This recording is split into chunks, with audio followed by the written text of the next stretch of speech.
The future does not arrive fully formed. We get to shape it. Everybody thinks about the future, but futurist thinking is more than exploring the what. It's an exercise meant to change how we think about the future. Foresight is not about predictions. Rather, it's a structured way of using ideas about the future to anticipate and better prepare for change. It has been shown to reduce rumination, increase optimism, and create a sense of purpose. Today, we're going to practice a futurist thinking technique called mental time travel. We're going to travel 10 years into the past. It is 2014. I want you to take a deep breath, and if you feel comfortable, close your eyes. I want you to imagine the dinner table 10 years ago as clearly as you can. How old are you?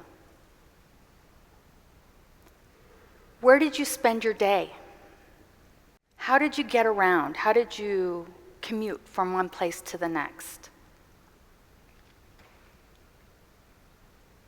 Who's sitting with you at the dinner table?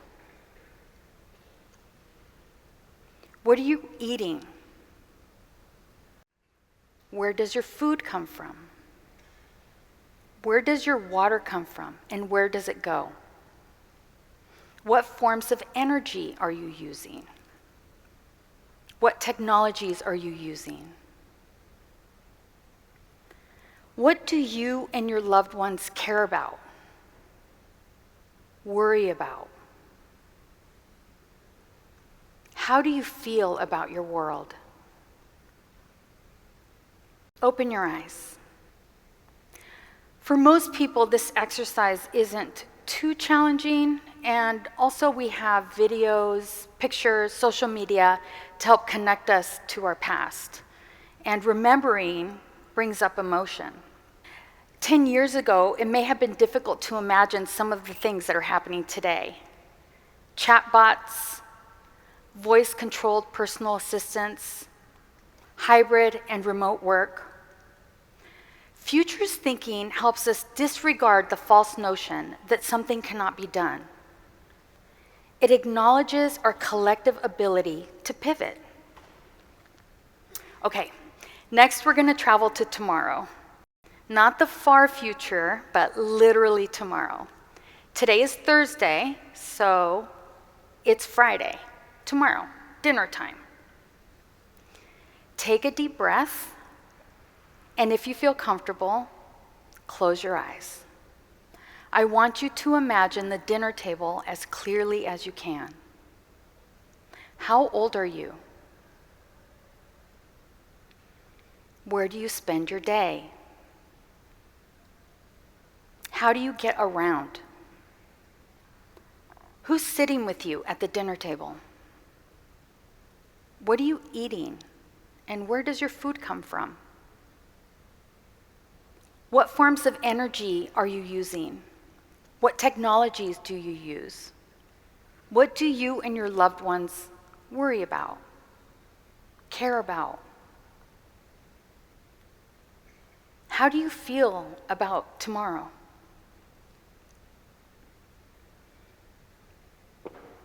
Open your eyes. This exercise is pretty easy because tomorrow is not that different from today. And our brains naturally fixate on the immediate. We are feeding our families, paying bills, scrolling through our phones, liking things. We're caring for elders. And increasingly, we're struggling to cope. And many of us are in survival mode. Housing, cost of living, mental health, a new form of government. Floods, droughts, wars, famine, rising sea levels, a presidential election. We are living in a polycrisis, an accumulation of intersecting crises demanding attention and hindering decision-making. The resolve to build a sustainable future beyond 7 generations is really challenging when our brains are overloaded. So how do we focus on the here and now while having a long-term view of the future? Well, futures thinking can help. Builds our ability to imagine many possible futures, collectively decide which ones we want to live in, and take the steps to get there. Okay, next we're going to imagine a world that can be improved. Solving problems in the imaginary world fosters a sense of confidence and self-assurance. I want you to imagine an improved future, a society led by adaptation, ethical technology, and indigenous and diverse voices. Don't limit your imagination. We're going to travel 10 years into the future, 2034. Dinner time.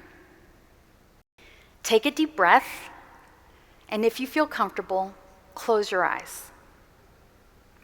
I want you to imagine the dinner table as clearly as you can. How old are you? Where did you spend your day? How do you get around?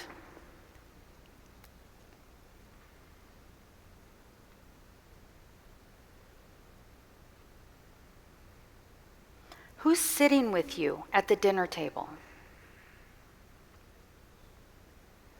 What are you eating? And where do your groceries come from? Where does your water come from and where does it go?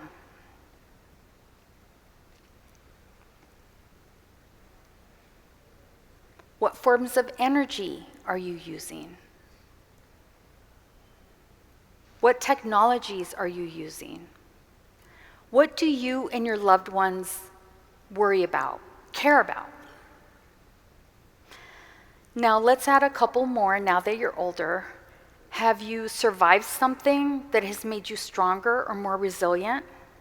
What crises are you grappling with at work and in your communities and in your families? I want you to focus your attention on one particular crisis or challenge that you imagine yourself addressing that elicits a strong emotion. How does that make you feel?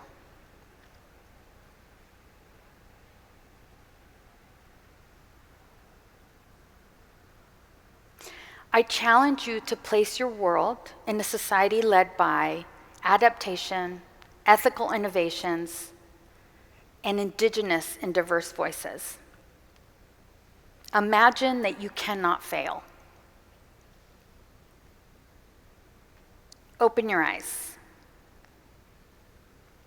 Using this sentence frame, plug in your answer. For example, I imagine an all-expense-paid university experience for scholars dedicated to solving the climate crisis, and this makes me feel accomplished. So now it's your turn. Do you have your answer? Are you ready? I'm going to ask you to turn to a neighbor and take 25 seconds to share your answer. Go.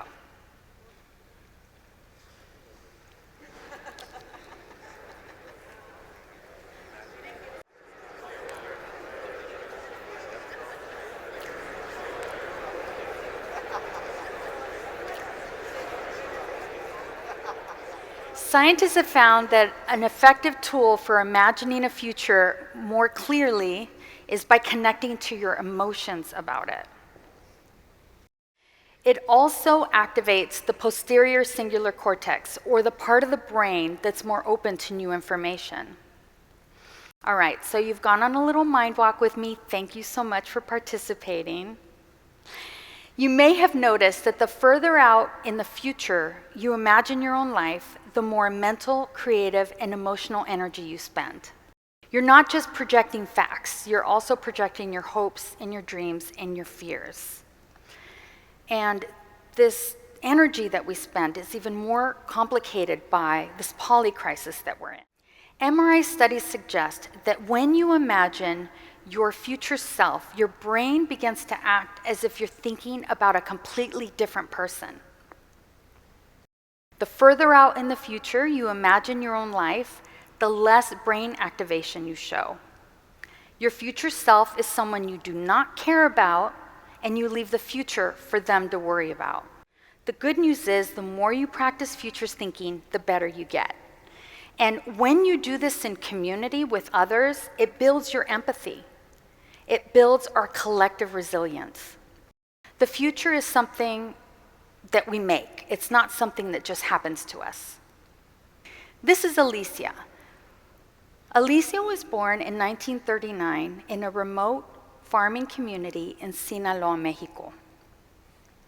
She spent her days grinding corn, carrying water, gathering wood, and caring for her younger siblings.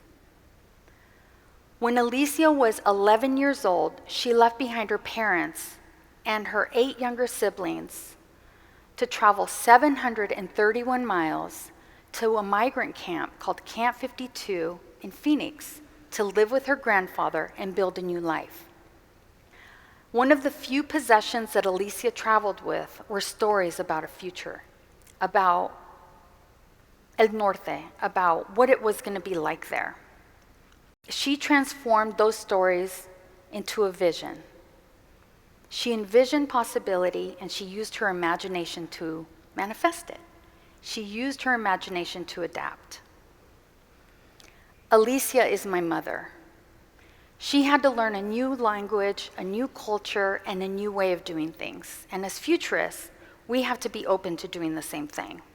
There are 3 megatrends that define what it is to be human, whether or not we survive the next century, and how we relate to each other in our natural world. Artificial intelligence, climate change, and the struggle for an equitable, just society. At the UN, futurists are working with the international community to help them understand the impacts of AI and how to build safe and trustworthy systems. In 2010, the World Bank hired Jane McGonigal, futurist and game designer, to run a simulation. The 2010 simulation took place 10 years in the future with a respiratory illness that started in China and was complicated by droughts, wildfire, and interrupted global supply chains. Futurists are not predictors, but in this case, Jane McGonigal nailed it. In this 2010 simulation, the people who participated in this activity reported that they were better prepared emotionally and psychologically when COVID-19 did hit 10 years later. They reacted faster. They adapted. Here in Oregon, over 500 futurists are learning futures thinking techniques. These are people from historically and marginalized groups, and they're building a vision for Oregon. This work happens at all levels, institutionally, organizationally, and individually. When my mother arrived to the cotton fields of Arizona, she became a mosaic of multiple places and practices. Today, she is a conservationist who uses gray water to irrigate her nopales, a staple food in her household. She has a saying, mejor que me hace daño que se echa a perder. I'd rather it make me sick than for it to go bad. My mother refuses to throw away anything, no matter how small. She is a conservationist. She's adaptable. My mother is a futurist. We are living in a period of profound transformation. Many people are feeling like they're victims rather than makers of the future. And yet, the future does not arrive fully formed. We get to visualize it, feel it, and more importantly, people from all walks of life, everybody here in this room and out in the communities, we have to do this together in community. To shape a better future, we need youth, we need elders, we need Native communities, and we need newcomers. We need students and caregivers and moms, and we need you. You are a futurist.